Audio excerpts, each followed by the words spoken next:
How to let go of the fear of judgment and break the silence of shame. If we can share our story with someone who responds with empathy and understanding, shame can't survive. Brené Brown. Every time I think I've unloaded most of the pain from my past, something surfaces that tells me I have more work to do. A couple of weeks ago, my boyfriend and I were cuddling one morning. I'm not sure what the trigger was, but out of nowhere, my thoughts rolled down a hill and into a painful memory that I must have blocked out. Tears rolled down my cheeks as my whole body curled up into the fetal position. He asked me what was wrong and I slowly told him about a sexual trauma I had experienced. We are radically honest with one another. Sharing the not so beautiful has deepened our connection. I thought I had shared my darkest secrets that carry shame. I was wrong. I had minimized and buried this story. Maybe subconsciously, I was afraid he would see this situation as my fault. He absolutely didn't, and sharing my experience with him made me feel like a heavy burden was lifted. This last part rang especially true the following week when the #MeToo hashtag went viral. It was during that week of teasing through my feelings and thoughts that I realized just how much confusion shame can create. The word shame can evoke such discomfort that we often don't see how it shows up in our lives. If there's one emotion I see as most prevalent and most hidden in the work I do, it's shame. Every time I lead a workshop or retreat, there's a common theme that I witness in nearly everyone. As humans, we all tend to feel in some way that we're unworthy. Yet, the last thing we want to do is acknowledge our shame and vulnerability. But if left buried, shame inevitably causes harm to ourselves and our relationships.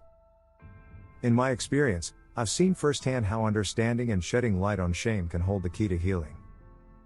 Shame is the emotion that says, I am bad. I am unworthy. It's not that we did something bad and feel remorseful. That's guilt. Guilt says, I did something bad. But shame is the internalization of I am bad. Most of us, even if we had kind, loving parents, grew up feeling a bit like we had to censor our true feelings and experiences. We may have done this to avoid dismay, protect others, or keep the peace in our families.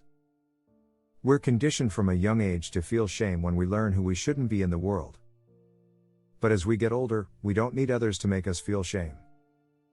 Shame becomes easily internalized and lives in that voice that says, it's dangerous to let others hear my story, or, they won't love me if I share this secret. Who we are becomes fragmented so that we hide the parts of ourselves we want no one to see. We unconsciously employ defense mechanisms. While those defense mechanisms might help us to survive, they're bound to stand in the way of having healthy relationships and growing a sense of self-love.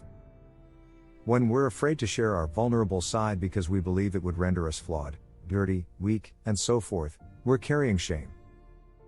Shame is carried silently and secretly for fear of judgment, yet, it is the self-judgment that grows the longer we conceal our vulnerability.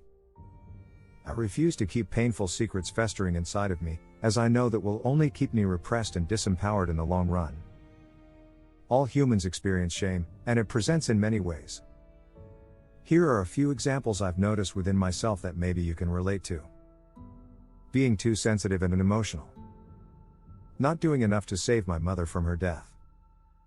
Being too selfish to fully want to be a mother myself. Feeling I'm not ambitious or smart enough to live up to my potential. Struggling to communicate clearly when I have too much in my head. Feeling too needy with my partner at times.